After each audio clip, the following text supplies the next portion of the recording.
LFM, l'invité du 6-9. Et s'il y a bien une personne à même de vous aider à vous préparer pour les 20 kills de Lausanne, peu importe votre distance, c'est Léa Sprunger. Bonjour Léa. Bonjour. Merci d'être avec nous. On a besoin de tes précieux conseils avec l'arrivée des beaux jours pour se mettre ou remettre à la course à pied. Mais avant ça, comment tu vas ? Comment va cette vie de jeune retraité ? Ça va bien. Je profite de continuer à faire du sport, à courir. Et du coup, effectivement, je prépare aussi les 20 kills. Et avec les beaux jours, c'est assez chouette de pouvoir aller dehors. Oui, puis t'as pas mal d'échéances sportives. Là, tu t'es même inscrit à un truc un peu fou. Oui, j'ai dit hors antenne, un semi-Ironman au mois de mai. Et c'est une grosse galère, mais c'est chouette. Le processus est sympa. Donc, de la natation, du vélo, de la course, Oui. C'est bien plein de choses.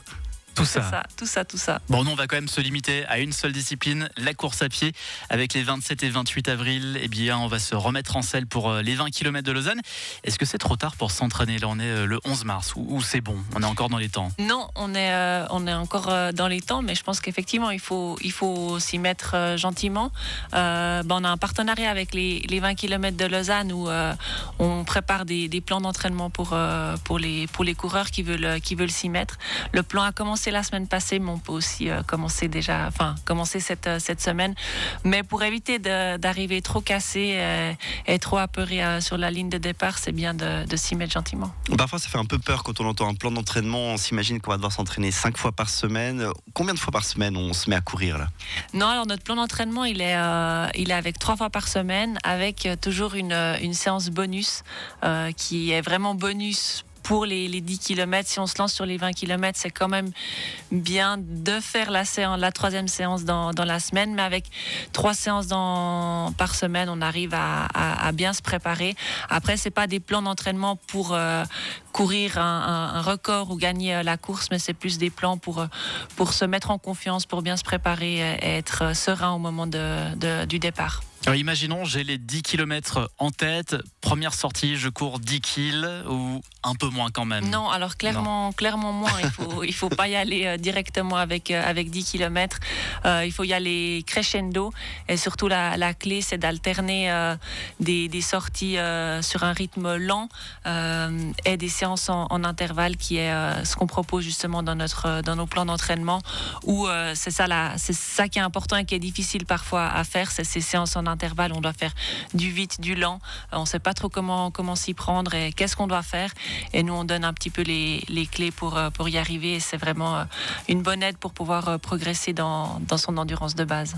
Et ces clés-là, c'est par exemple, faites tant de mètres en courant le plus vite possible et ensuite marcher pour récupérer, c'est sur ce type-là ou c'est plutôt en pourcentage d'effort ? Non, alors on parle pas en mètres, c'est toujours des intervalles qui sont en secondes ou en minutes. Donc facile à mesurer. Exactement, ouais, on peut le faire partout. Il faut juste une paire de baskets et puis une route plus ou moins plate et on y va. Et nous, on le fait en mode podcast, donc on accompagne vraiment le coureur tout du long de la séance.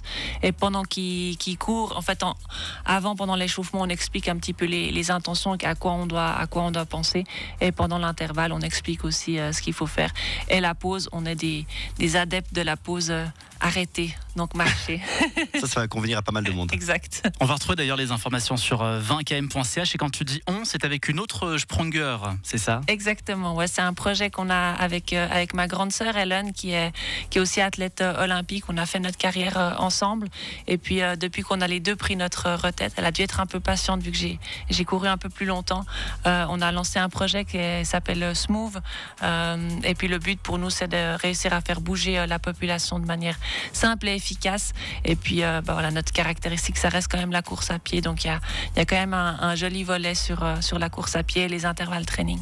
On peut s'y mettre à partir de n'importe quel niveau, que ce soit en complément d'une activité si on fait déjà du sport ou alors si vraiment on est du genre j'ai pas tellement couru ces dernières années. Non, alors vraiment c'est accessible à tout le monde, c'est ça qui est aussi beau avec la course à pied, avec n'importe quel niveau on peut s'y mettre, les intervalles training aussi, enfin chacun se lance dans son rythme. Même on préconise pour quelqu'un qui se met pour la première fois à la course à pied, qui ne sait pas comment s'y prendre, en fait, les premières semaines d'intervalle, de faire peut-être même de la marche rapide, alternée avec de la marche lente, pour après, petit à petit, aller dans la course à pied. C'est ça la beauté de la course à pied, c'est que c'est vraiment pour tout niveau. Question équipement, on va au magasin de sport, on prend les premières chaussures qu'on trouve. Est-ce que tu as des conseils peut-être de chaussures à éviter ou à préconiser, qui sait? Alors, je pense que le plus important dans la chaussure, c'est qu'on s'y sente bien.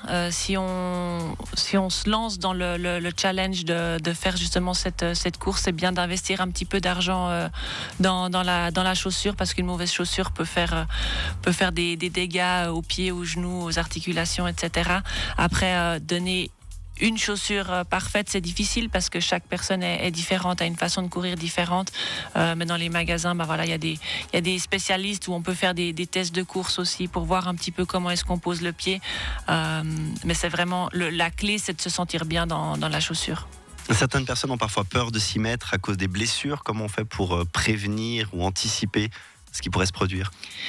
C'est y aller crescendo, pas commencer directement. Alors c'est bien d'avoir de la volonté et puis de vouloir y aller, mais il faut y aller vraiment petit à petit et puis prendre le temps et faire de la pause aussi entre les séances. Avec 3 séances par semaine, on peut facilement faire 1-2 jours de pause entre les séances. Faut pas tout mettre sur 3 jours. Et ça, je pense que c'est la clé, c'est d'y aller crescendo. Et puis surtout quand on sent qu'on a des petites douleurs, des fois c'est peut-être mieux de laisser tomber un entraînement pour mettre le corps au repos. Des fois c'est le meilleur des entraînements.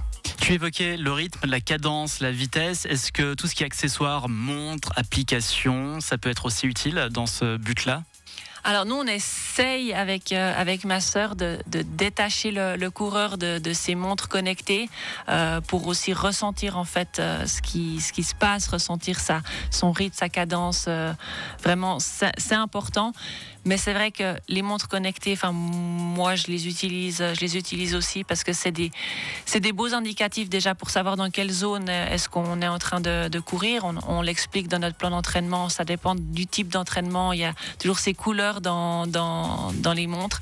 Et puis après, ça aide à atteindre l'objectif. C'est quand même assez ludique de voir est-ce qu'on a progressé d'une séance à l'autre. Donc il faut les utiliser, mais avec modération.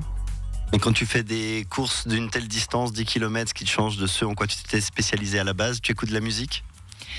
Pas forcément, non. Moi, j'aime bien quand je suis dans la nature, en fait, aussi m'imprégner du silence ou du chant des oiseaux, ou de vraiment. Voilà, m'imprégner de mon environnement. Mais après, ça m'arrive aussi de mettre de la musique, ça dépend. Mais j'ai jamais été une grande fan de la musique.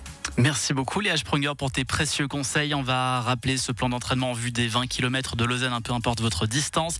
Ça se passe sur 20km.ch. Vous cliquez ensuite sur entraînement. Ça sera les 27 et 28 avril. Et puis il n'y a plus qu'à alors. Il n'y a plus qu'à et on se retrouve sur la ligne de départ des 10 km. Et c'est parti. Merci beaucoup Léa. Très belle journée, excellente semaine à toi.